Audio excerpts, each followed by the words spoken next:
Kalau kita lihat lagi Realme GT series, contoh deh tahun lalu GT5 itu performa banget, chipsetnya kelas atas, RAM-nya sampai 24 GB. Nah, pendekatan di seri berikutnya ini sepertinya sedikit lebih berbeda ya. Ini dia Realme GT is back yang jadi tema utama kita di video kali ini. Tapi yang lebih utama adalah seperti apa nih Realme GT6 versi resmi di Indonesia. Yuk kita review.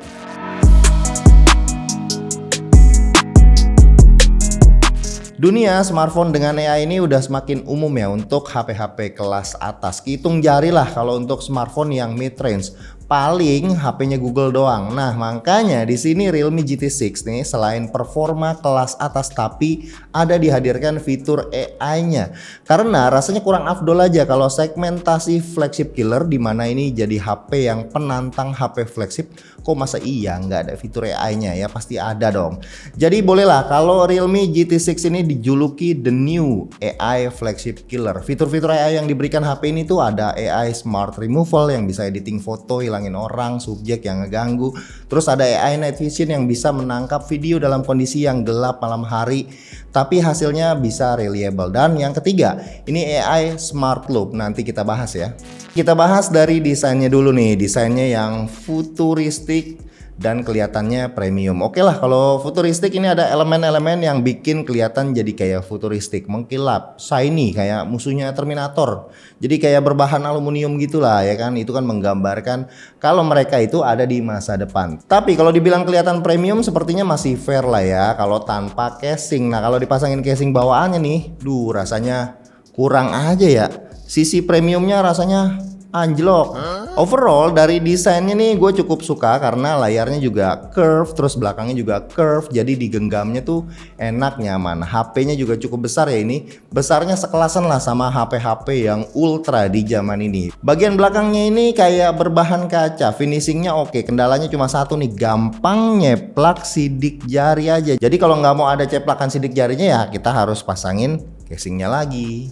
Di bagian frame kameranya ini lebih mengkilap dibandingkan sisa di bodinya. Buletan kameranya cukup besar ya. Di sini ada 3 kamera di mana satu kameranya ini itu barengan dengan lampu flash kamera.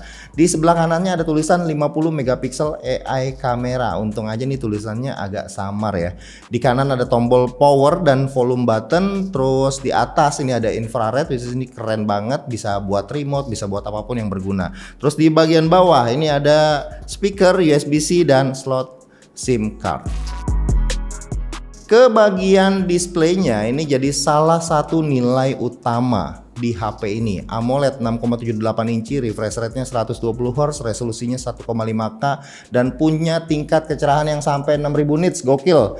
Flagship lain rata-rata 2500 sampai 3000 nits, ini nyampe 6000 nits nih ya. Gila nih Realme. Keunggulan apa sih yang real kalau displaynya tuh sampai 6000 nits gini ya? Kepake lah kalau misalnya kalian sering pakai HP-nya outdoor atau sekedar pembuktian aja tingkat maksimum yang bisa dicapai dari sebuah smartphone sampai setinggi ini. Dan pembuktian display flagship itu juga bukan sekedar adu terang-terangan aja, jadi harus lihat dulu nih fitur-fiturnya punya apaan aja. Nah, untuk brightness-nya ini kalau kita bandingin langsung dengan display yang smartphone flagship yang lainnya, nah udah jelas lah ya, yang punya 6000 nits ini aman di kondisi yang outdoor begini. Udah menang satu fitur, tapi fitur lainnya nih sama persis kayak flagship lain apa enggak? 80 LTPO display, jadi refresh rate-nya nih dinamis ya dari 1 ke 120 Hz, checklist. Touch sampling-nya 360 Hz, checklist. YouTube juga support up to 4K 60 fps SDR10, jadi checklist semua. Jadi ya sama, ditambah dengan keunggulan tingkat kecerahan 6000 nits tadi, mantep dong. Hardware-nya mentok, dukungan software-nya juga maknyos ya. Jadi kalau misalkan dipakai buat nontonin film, Netflix itu udah pol ya maksimal.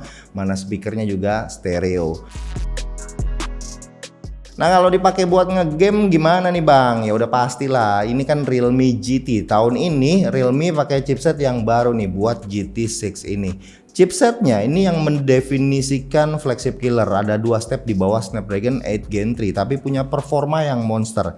Ini dia Snapdragon 8S Gen 3. Oke, kita tes benchmark dulu nih. Yang pertama jalanin Antutu itu bisa dapetin skor 1,5 jutaan. Terus lanjut lagi geber 3D Mark Wildlife Stress Test itu bisa dapetin angka tinggi nih di 11 ribuan dan terendahnya di 6 ribuan. Nah, kebanyakan HP flagship itu nggak jauh-jauh ya dari skor rendah di 6 ribuan karena emang di pengujian ini lebih ke skenario real penggunaan game, looping sampai 20 kali pengetesan, makan waktu kurang lebih 15 menitan, jadi kayak real digeber main game berat. Data skor terendahnya, tingkat panasnya, FPS-nya kelihatan semua di sini ya. Ini udah cukup membuktikan ya kalau HP ini punya performa flagship yang pada umumnya. Gue coba langsung lanjut main game Honkai Star Rail, ini lancar jaya ya, digeber lagi. Main game Wuthering Waves juga udah pasti bisa lah dengan grafik yang maknyos. Tapi jangan lupa nih ya, ini HP punya vapor chamber yang lebih besar dari generasi yang sebelumnya. Ditambah lagi ini ada semacam game mode gitu. Jadi kalau kalian swipe dari kiri, ini ada settingannya ya, Geek Power Tuning yang bisa setting kecepatan CPU, GPU-nya. Ya gitu-gitulah, sesuaiin yang apa yang kalian butuhin kalau lagi main game tersebut. Ini kan mantep ya.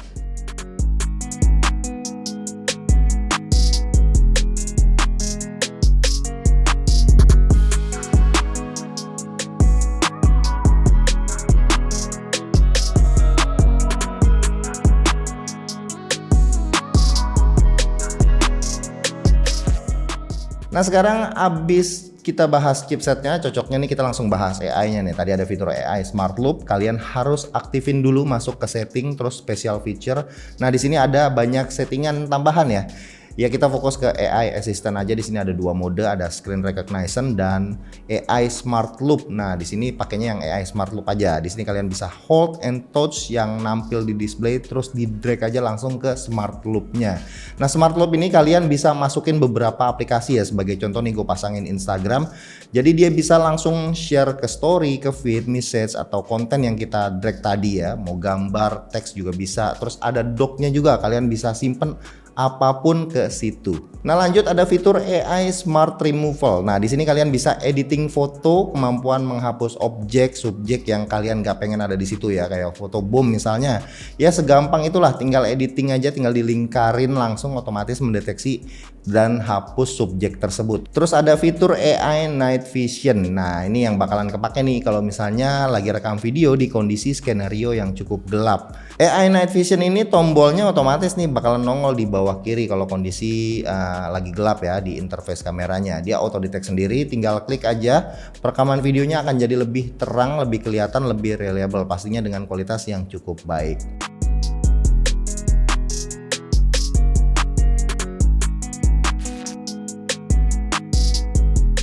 Sensor kameranya ini adalah sensor flagship nih. Kamera utamanya pakai sensor LYT808, resolusinya 50 megapiksel, ada OIS, terus lensa telefotonya juga 50 megapiksel juga. Dan lensa ultrawide-nya ini yang cukup jomplang di 8 megapiksel aja. Secara hasil foto nih konsistensi antar lensanya sih masih fair ya, nggak terlalu melenceng. Padahal tadinya gue merasa ultrawide-nya kurang nih, ternyata enggak.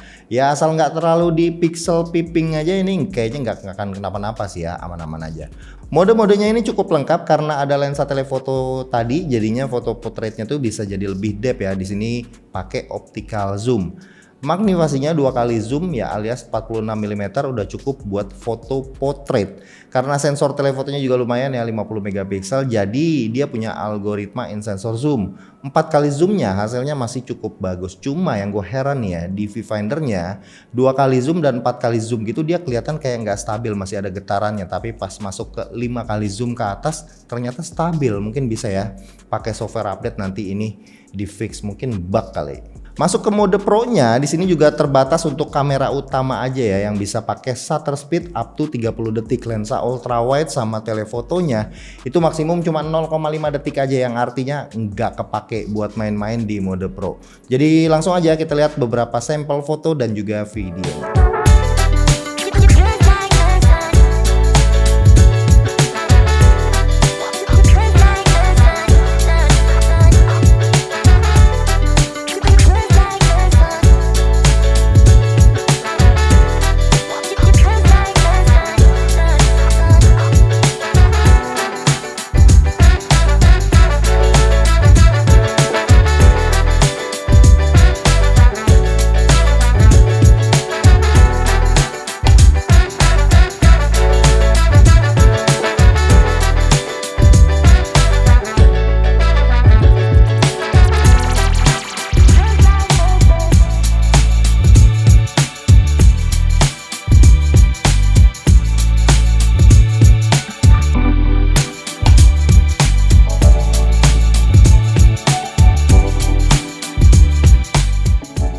Ada apa di sini? Ada siapa di sini? Putih. Apa kabar, Put? Baik. Bang Fahmi, Banyak apa kabar? loh yang Apa nanya. kabar? Kok nanya ke gua dong, Droid Lime dong. Ini kan tampilnya di videonya Droid Lime, tanyainnya ke subscribernya Droid Oh ya, apa Lime. kabar kalian para subscribernya Droid Live? Selamat Lama tidak jumpa. ketemu. Oke. Akhirnya ya. Akhirnya gue di calling.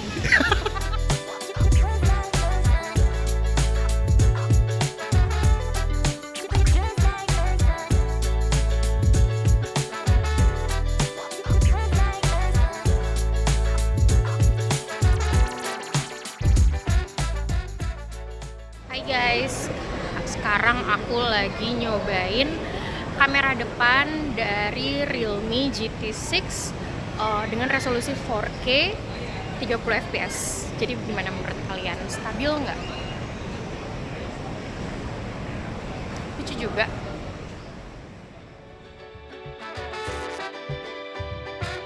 Terakhir kita ke bagian performa baterainya nih. Kalau dilihat dari speknya ya jelas sudah masuk ke segmennya flagship. Pengecasannya kenceng ya. 120 watt yang gua rasa udah luber-luber lah, di situ ngebut banget ngecasnya. Baterainya juga gede 5500 mAh, dimana selama penggunaan gua ini selalu bertahan sampai malam. So nggak ngaruh lah kalau urusan baterai, yang penting ngecasnya juga udah cepet banget. Sisanya nih paling kelengkapan fitur seperti infrared ada, NFC ada, dan OS nih ya mulai dari Android 14. Sebagai penantang flagship, ini flagship killer, kali ini segmentasinya menjadi AI flagship killer. HP ini udah jelas ya jadi penantang serius sebuah HP yang beneran flagship. Dengan harga 7 jutaan, mau 7 jutaannya besar ataupun 7 jutaannya kecil, jelas ini menjadi segmen yang menarik. Performanya udah ngetop, ada AI-nya, speknya juga lengkap. Oke, sekian video kali ini, gue Fahmi, dan sampai ketemu lagi di video yang berikutnya. Bye-bye.